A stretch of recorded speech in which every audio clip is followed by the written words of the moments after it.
Hello, everyone. Welcome to the Michigan Association for College Admission Counseling Virtual College Fair. Thank you so much for joining us today. Just a few housekeeping announcements before we get started.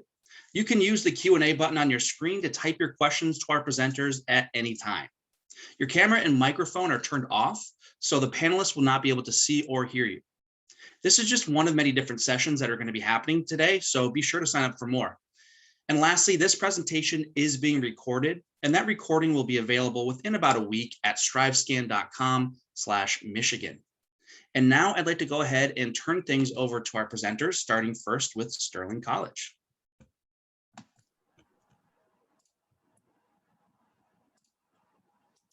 Hi, thanks for coming to this digital event.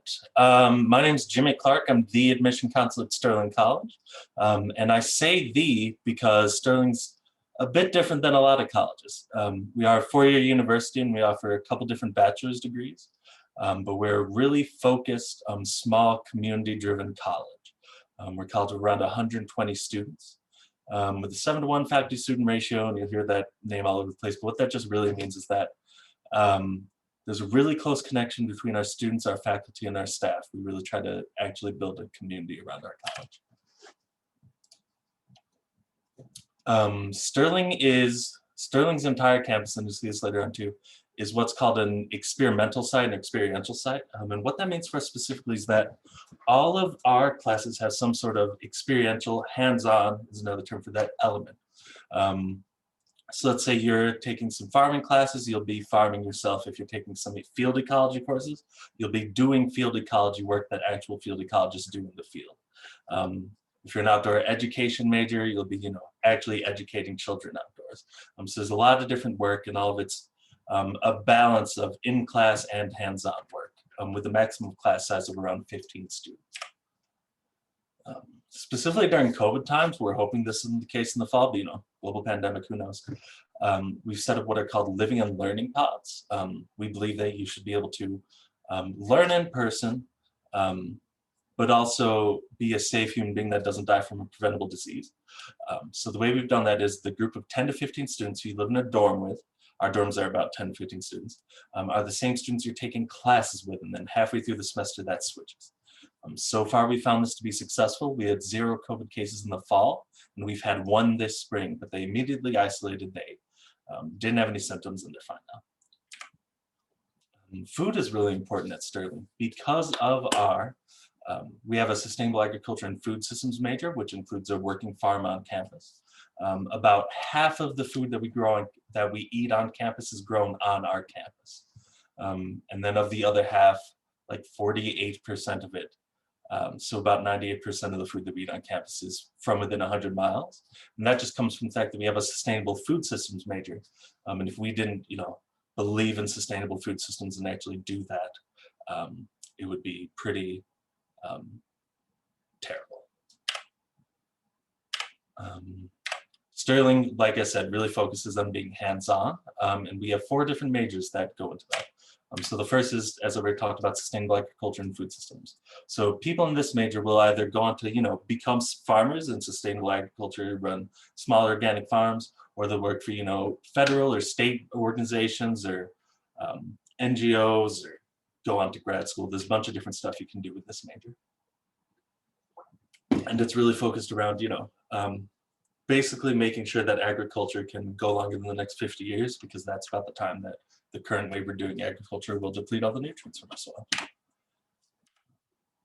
Second major is environmental humanities. This is really the arts focus at Sterling. Their big focuses are around regional and global literary traditions, environmental philosophy. This is also a part of our environmental justice minor. And then we also have focuses on storytelling, on fiber arts, on woodworking. Our fiber arts program is pretty big. We actually, if you're part of that program, you will learn how to raise the sheep, you learn how to shear the sheep, and then you actually learn how to turn that wool into fiber to make art. And then it's actually similar with the dyeing process. So you learn how to grow dye plants, and then you learn how to make natural dyes from that and then use that in your art as well. So it's a pretty holistic process.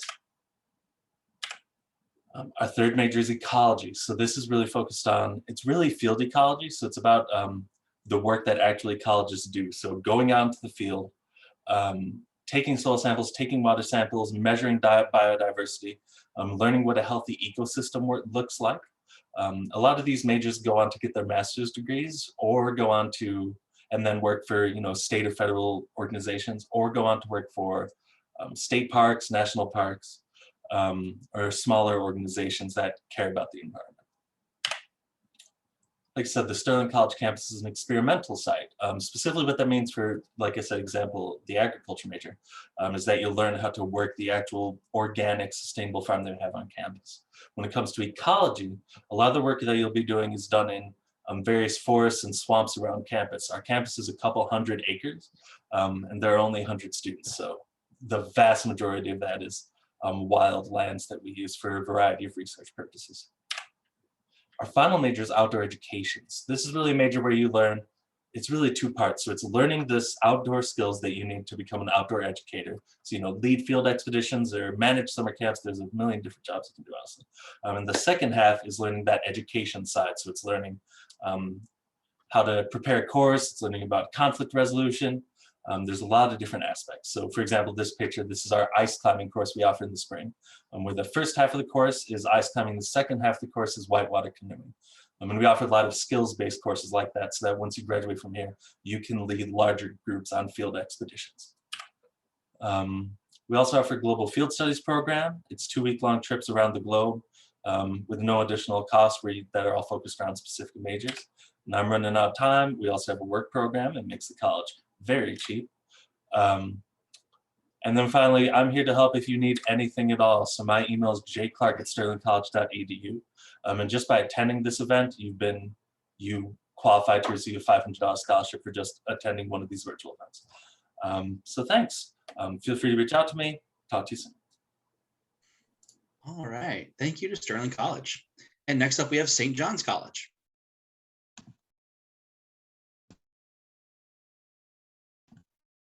Oops, sorry, Natalie, you're muted. Hello. Sorry about that. Let me get to the beginning here of my slide presentation. My name is Natalie, and I'm from St. John's College. We have a campus in Annapolis, Maryland, and one in Santa Fe, New Mexico. Before I get too far along in my talk, I want to just do a quick test. So for those of you who are watching either now or later, take a look at some of these questions and see if any of these sort of resonate with you. Are you someone who really hates it when someone tells you how to think? Are you an intellectually curious person? Do you play D&D? Are these some of the things, or one or two of these things, do they resonate with you? And I would say if they do, 2 or more of those things, you might be a Johnny. So I want to tell you a little bit about St. John's. We are also very tiny. We have about 800, a little bit bigger than Sterling, but we have about 800 students between 2 campuses, as I mentioned. And we basically study 3,000 years of human thought across 7 disciplines. And so we do this, through an inquiry-based approach. Our one campus is in Santa Fe, New Mexico. A lot of people think of New Mexico, they think of the desert, but we are at the southern tip of the Rocky Mountains. And we're at 7,000 feet elevation. So it's gorgeous skiing, outdoor programs, 270 acres nestled in the Sangre de Cristo Mountains. Our next campus, let's see if my slide presentation here, is in Maryland, Annapolis, Maryland. And it's actually the 3rd oldest college campus in the United States. So beautiful, historic, brick, ivy, kind of maybe more traditional feeling, but still 400 students and the same program between the 2 campuses. So what really identifies our program for those who are watching is sort of the Socratic seminar, this inquiry-based approach. We have no lecture halls, and your classes are going to be 14 to 19 students in size. There is no larger class, and our faculty to staff ratio is also 7 to 1. Or I should say 1 to 7. But you're going to study 4 years of philosophy, history, politics, law, literature, economics, and so much more. And you're going to sort of be allowed to kind of develop your own interests within this very interdisciplinary course of study. A little bit about student life, because it's always important. Books are important, but so is student life. We have over 40 different clubs and activities on these campuses. It's very student driven, very student led, but we've got, intramural sports, archery, pottery, skiing, snowboarding, literature magazines, small chorus, student initiatives like student service, government, croquet and volleyball are very big. And so are waltz parties. So a little bit about what others are saying about us, because some you may not have heard of St. John's College before. Forbes magazine has called us the most rigorous college in America, and the Princeton Review and U.S. News and World Report rank us really high for classroom experience and for studying hardest. But it's a little nerdy and a little quirky, but it can really be a haven for those students for whom this kind of interdisciplinary education is exciting. Oops, sorry, there we go. So another big question, right, is, well, okay, this sounds great, but what do you do with the St. John's education? What am I going to be a barista the rest of my life? What am I signing myself up here for? And really the question, or the answer, is anything. We have, with this one degree, everyone does graduate with a Bachelor of Arts and Liberal Arts. They go on to work at places like NASA and Stanford. Some have started wineries, some work in the financial industry, some become authors and, Silicon Valley startups. We kind of do this because we really are student-centered, both through activities, academics, and also in preparing for what you do afterwards. So even starting freshman year, students get like one-on-one support to kind of figure out like how they want to make their mark on the world and where they want to sort of go and what they want to do. So we have paid internships and job shadowing and a really amazing alumni network. It also helps that our students tend to do really well also on standardized tests, even though that is not our focus. And I'll talk about our admissions in just a little bit. But just to kind of give you a sense, over the last 5 years, I calculated the students that were seniors who took the LSAT, and they scored on average in the 92nd percentile. So that helps, right, with graduate school. But yeah, most of our students will go on to sort of specialize in a field of study, whether it's science or humanities, within a couple years of graduation. So just a little bit about admissions and financial aid. We are really interested in who you are as a whole person. We have been test optional for over 40 years. Our focus for our application is a supplemental essay. So you can apply through the Common App, you can apply directly through our website, you can use the Coalition app, several different ways to apply, but really we're going to look at everything. We're going to read your letters of recommendation. We're going to look at your transcript, read through your transcript and put it in context. And then we're really going to want to know how you think and what you say in your essay. Financial aid is important. We lowered our tuition a couple years ago, but we're still committed because it's still a lot of money, right? And so we really want to make sure that for students that this is a good fit. We want to make sure they can come. So we have a lot of need-based and merit scholarships, and we will work with you individually and your family to make that work. This is just a parting shot of our Annapolis campus. A couple blocks away from campus is the docks. And this is one of my favorite places on our Santa Fe campus, about 5-minute walk up from my office, actually, which is really nice. If you can take a screenshot of this last slide, it has my contact information, my email, my phone number. Yeah, please feel to reach out if you have any questions. Thank you. All right, thank you to St. John's College. And next up, we have Cleveland State University.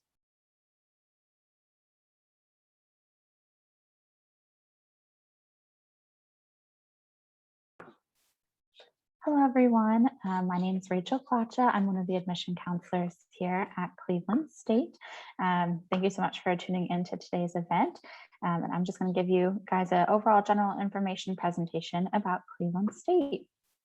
So here at CSU, we have about 16,000 students here on our campus, which makes us a mid-sized university, believe it or not. It really does give our students kind of the best of both worlds, being able to experience a bigger, more exciting campus atmosphere with lots of different involvement opportunities and just a larger student body. And then we're able to pair that also with students being able to get an individualized experience in their education while going through their classes here. Our average class size is still about 23 students, which allows our students to get connected with the professors and use them as a resource that is accessible to them while they're going through their courses here. We have over 175 different majors and programs here, and everything from majors in health sciences and nursing to our College of Business, College of Liberal Arts and Social Sciences, with some different performing arts degrees as well. We have our College of Education, our College of Urban Affairs too. So lots of different majors to consider here at Cleveland State.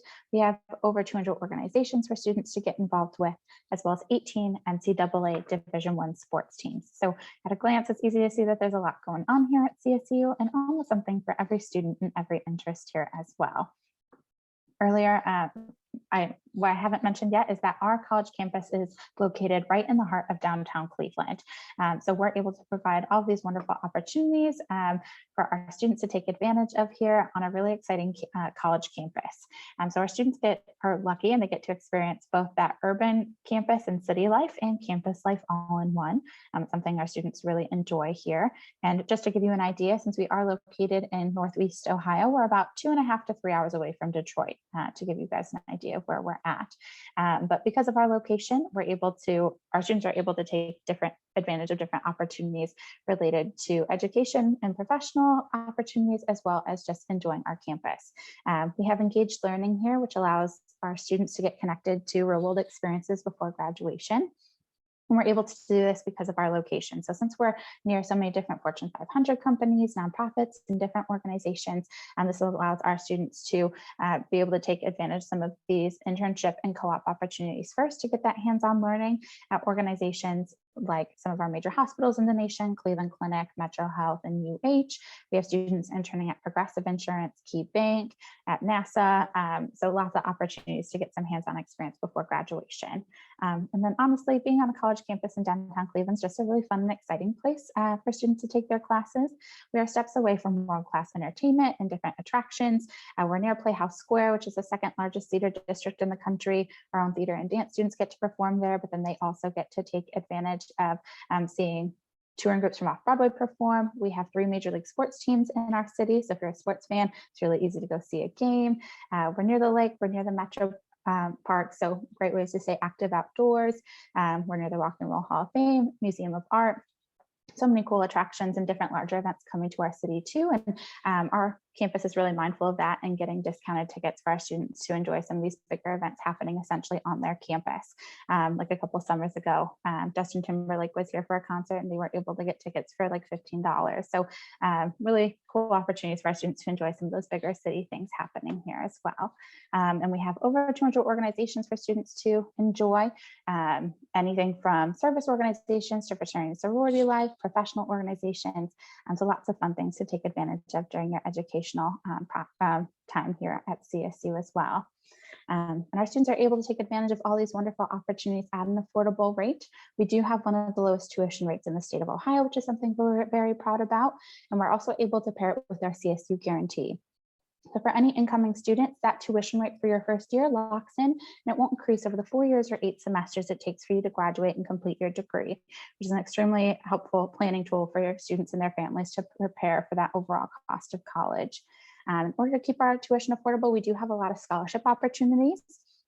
We have merit-based scholarships that students are automatically considered for as long as they apply by March 1st of their senior year.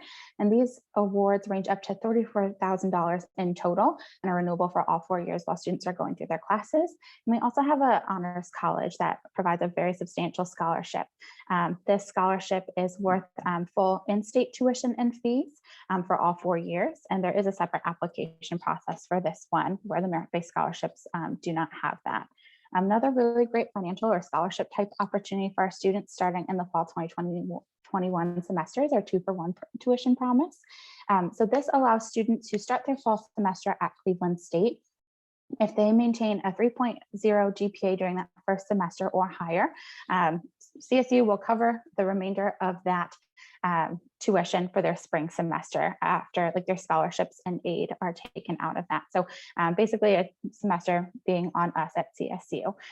So really great to look for if you're a fall 2021 student. And I just want to wrap things up, talk to you guys about our application. It opens August 1st of your senior year. You can see us on our website or the Common App.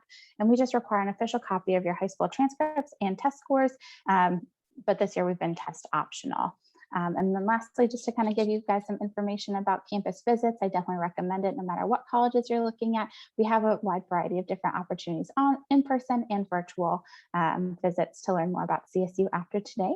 And thank you guys so much for listening and attending this event. This is my contact information. I am the admissions counselor for all of Michigan. So please feel free to take a screenshot of this slide. Let me know if you have questions, and put questions in the chat too if you have any for me as well. Thank you.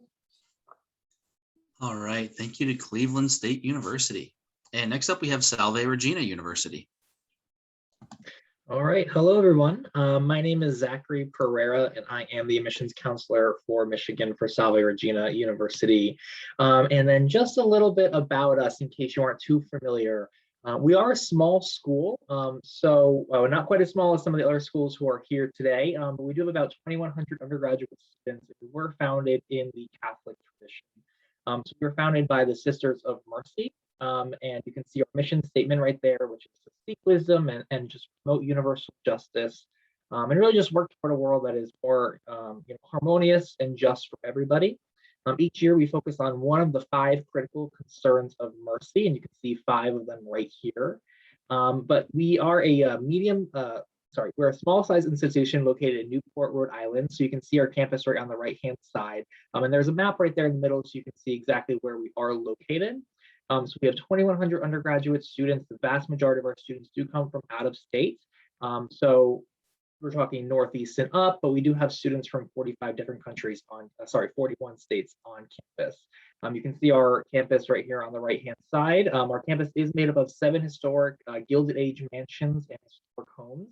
And while we started originally as a nursing institution, female only, right now we do have about 50 different academic programs that you can choose from. These range from accounting, administration of justice, political science, theater, to pharmacy, nursing, education, and social work. The beauty of the liberal arts education is that you can really dabble in whatever you want and whatever kind of interests you. And so it's really not uncommon for students to pick up multiple majors, majors that really you may not think have a lot to do with each other, kind of at the beginning. And here at Salve, we have a very strong focus on experiential learning, putting into practice what you're learning in the classroom. And so no matter what program you're interested in here at Salve, whether it's one of our pre-professional programs, so maybe our engineering dual degree program, our PharmD dual degree program, or maybe our pre-vet, pre-med track, or maybe it's one of the liberal arts programs here.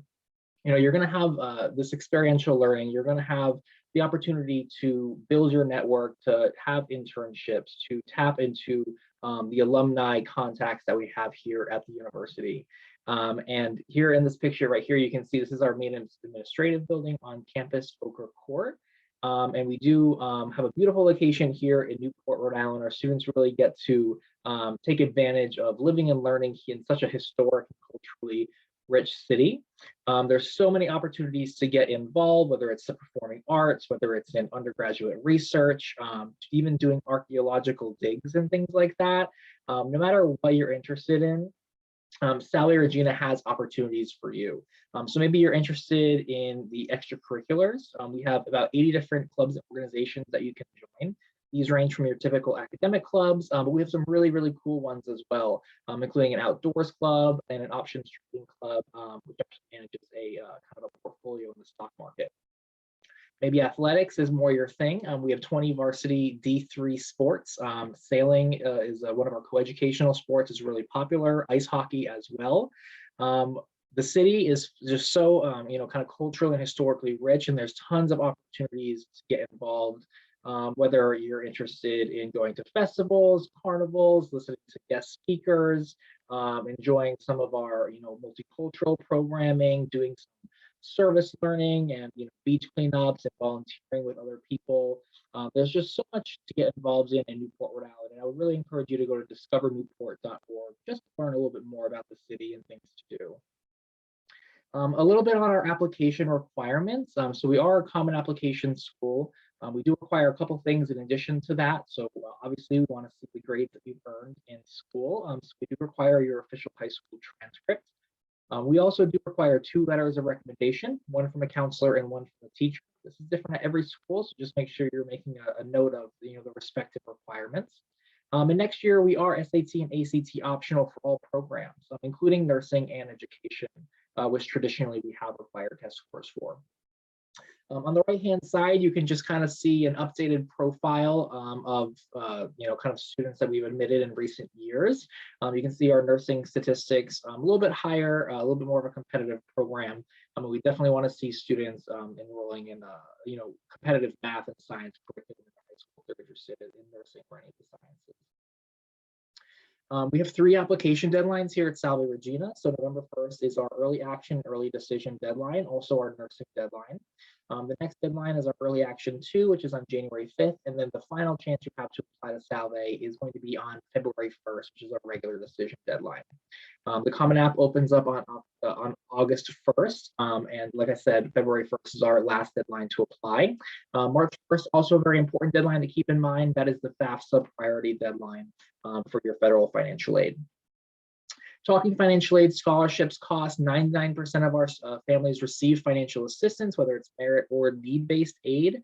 Our merit scholarships range from about $10,000 per year to $25,000 per year. And you can find our cost of attendance and room and board down below for a total of about $58,000. Just some upcoming events right here for you to stay connected. Salve.edu/visit is where you can find all of these opportunities to stay connected and learn more. And I'm just going to throw my information right up here at the end so you can jot that down. I'll also put it in the chat. And if you have any questions, please feel free to let me know. Thank you. All right. Thank you to Salve Regina University. And next up, we have Hofstra University. Yes. Hey, everyone. My name is Daniel. I am one of the regional admission counselors here at Hofstra University. So I will be reading applications for all of you amazing folks who will be applying from Michigan. And I'm also going to be happy to take you through what it means to be a Hofstra student and why students choose to attend Hofstra over any other schools. Hofstra is located in New York City. 25 miles outside of New York City. We're on Long Island. So if you're looking for a college that also features an opportunity to hang out at amazing beaches, Hofstra University is definitely the school for you. There are a ton of things that students get a chance to do in the city as well, including internships and all the amazing events that New York City has to offer. We have shuttle buses that will take students to the nearest station. That will take you straight into the city. It's about a 40-minute train ride, but that's amazing because it allows you to access New York City, but also study in a place that's a bit of suburbia outside of the city. We are a nationally recognized arboretum, so the fauna and all the plants on campus is really great, makes it a really great place to study and kind of get away from the noise of the city. Hofstra is home to about 6,000 undergraduate students, so not too many students on the campus, about a 21 student class size. So, you're not going to be in a lecture hall with hundreds of students. You're not going to get lost in the crowd at Hofstra. Our student to faculty ratio is 13:1. So that means as you're walking about the campus, you're going to get recognized and you're going to see a lot of familiar faces. You're going to get the attention that you really need and the focus that you deserve so that you can learn to the best of your ability at Hofstra. We offer over 160 different undergraduate programs. Students choose to mix and match their majors and their minors as they please. We're really not going to say no in terms of what it is that you want to study. We just want to make sure that you do it in an amount of time that makes sense, right? So here are some of our majors, some of our popular majors here at Hofstra. For a complete list, you can check out at hofstra.edu/majors. We like to say at Hofstra, if you're accepted to the university, you're accepted into all of these programs here. So you're welcome to study any of these programs here at Hofstra. We have dual degree programs as well for folks who are interested there. Tons of different dual degree options pertaining to our different schools, right? So we are a university because we are a school of schools. There is the School of Engineering, the Med School, the Business School, the School of Communications that houses our 3-time Marconi Award-winning radio station WRHU. So if you're someone who's interested in radio or film or TV, Hofstra is definitely the place for you, as well as our engineering and medical school, as well as our business programs. Those are kind of the more popular programs here at Hofstra, but we are a liberal arts school. So if you're looking to mix and match or wanting to be a little bit flexible with your learning, we're not, like I said, we're not going to say no. We are encouraging students to come to Hofstra and learn to their heart's content, because we are an experiential learning school. We want to make sure that when students graduate, they have something tangible that they can show to recruiters and to interviewers and folks of that nature. We want to make sure that you're getting the best out of your college experience. We have about 21 Division I sports teams. We are a D1 school. If you don't want to participate at the D1 level, you don't have to. We also have intramural sports that correlate for each team. Our housing is guaranteed for all 4 years at Hofstra. So, you know, whether you are choosing to live on campus, your first year or commute, that's totally fine. Or if, you know, there's a situation and you need to switch dorms, there's never going to be a scenario where you're out of a dorm or a place to live at Hofstra. Housing is guaranteed all those 4 years. You're welcome to bring a car on campus if you're driving, and you can have it for all 4 years for free as well. There are over 220 different clubs at Hofstra. Part of that is because it's very easy to start a club. It only takes about 15 signatures to do so. So if there is something that you are part of in high school, chances are we have it here. And if not, it wouldn't take much to start a new club. All of these clubs are required to put on at least 2 events each year, usually a big spring event and a big fall event. So that means there's always something going on at Hofstra or on our campus. So it's a very lively place to be as well. I'm going to try to get to some of the questions that I see in the Q&A. So I'll make sure to go through this quickly. About 82% of our students are, maybe 82% of our students choose to make Hofstra their home after their first year. That's because they're enjoying their time at Hofstra and they're able to acclimate to the communities so easily. We also, 71% of our students complete at least one internship at Hofstra. Internships are a common thing here at Hofstra, and it's because, you know, part of it is required for some of our programs, but also it's because it's very easy to secure an internship here. We've got a ton of partners here, as you can see some of them listed on the screen. But if you're not able to secure an internship with your professor on your own, you can always visit the Career Center, which is a resource that is accessible to students while they are students at Hofstra, as well as when they graduate. So, you know, in a scenario where you get your dream job and 6 months into it, you find out you and your boss just don't get along, you can still reach out to the Career Center and take hold of those services. Here are some of our numbers here. If you have any questions at all, feel free to reach out to me. I'll put my email in the chat. Our early action is non-binding. It's just early notification. So that just lets you know if you're admitted as soon as possible. We're a test optional school. We've been a test optional school, so it's something that we're used to handling and dealing with. If you were able to take a test, the ranges are there on the screen for you, 1120 to 1320 and 25 to 32 on the ACT. On average, the GPA is about a 3.7. We obviously have folks who are admitted above and below those ranges. So if you're a little nervous about submitting your test scores or your GPA, always reach out to your admission counselor so that we can best advocate for you and for your application. I am Daniel, as I said before. Feel free to reach out to me. I will be reading the applications for Michigan. So I look forward to meeting you all and reading your essays. All right. Thank you to Hofstra University. And next up, we have Xavier University. Awesome, thank you. I'll share my screen here. All right, well, my name is Tim Wilms. I'm the regional recruitment director, or a regional recruitment director for Xavier University. We are in Cincinnati, Ohio. So from the eastern side of the state, let's say from Detroit, you're looking at probably about a 4-hour drive straight south on Highway 75. And if you're coming from, let's say, Kalamazoo, Grand Rapids, the western side of the state, you're looking at maybe 5.5 hours, something like that.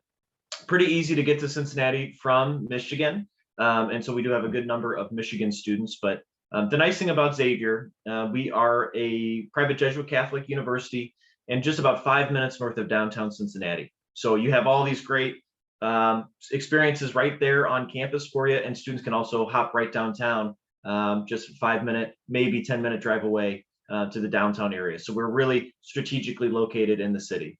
As far as the university goes, we have about 4,900 undergraduate students, which I'm putting my stopwatch on here, sorry, which means we're a smaller end of a medium-sized school. So together with undergrad and grad, we are a medium-sized institution, but you get kind of the best of both worlds at Xavier. You get the smaller size, average class size of 21, a 12-to-1 student to faculty ratio.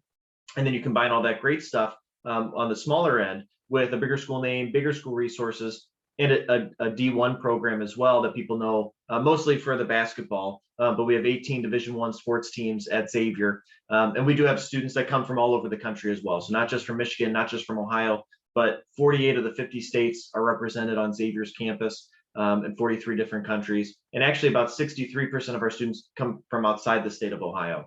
So if for you coming from Michigan, you'll have a great mix of your Michiganders that you're going to get to know and love and share rides with, and then people from all over the country as well. And I will mention as well, 40% of our students are the only ones that come from their high school. So if you maybe know one or two people going to Xavier, but not a whole lot else, that's okay. That's normal. That's part of the appeal of the university.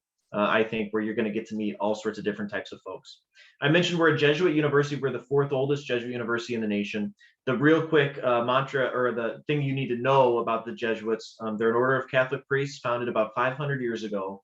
And our namesake, St. Francis Xavier, was one of the founding members of the Society of Jesus, or the Jesuits. And the two basic things we want you to know about the Jesuits: first, a commitment to academic excellence. There's 27 Jesuit colleges all over the country, and a holistic approach to education at that. And then thing number 2 is a commitment to service and social justice, right? So the Jesuits, they want us to critically think about the world around us, take what we're learning in the classroom, take what we're learning in our experiential learning, our internships, the jobs that we hold, the leadership opportunities we have on campus, and take that and bring it out into the world, right? And make the world a better place, and be, as we would say, men and women for and with others. That's kind of the mission and identity of the place. As far as the academics are concerned, 90 majors and 60 minors are here at the university. We are a Jesuit liberal arts focused institution. So the idea would be to give you definitely a deep dive into our major, any major that you're pursuing, but then also to balance that out with a core curriculum to give you a wider array of knowledge going into the working world. And some of our top programs would be business. There are 8 Fortune 500 companies headquartered in downtown Cincinnati. Anything in the sciences realm, pre-med, biomedical sciences, nursing. There's about 10 hospitals just within a 5-mile radius of campus. We do have an 86% medical school acceptance rate over a 5-year average. The national average is about 40%. And the class of 2019, they had a 92% medical school acceptance rate. Outside of that, education, communications, digital media, sports marketing, sports management, anything in the humanities, like political science is really strong with us, and also psychology. One of the things you'll see here on the bottom right is we do have a success team. Over the 4 years that you'll be at Xavier, you have an academic advisor to help make sure that you graduate in 4 years and stay on track to make sure you're doing everything you need to do to pursue that degree. You have a financial aid counselor to help you make sure you're filling out the FAFSA correctly, make sure the financial aid packages, everything's good to go there.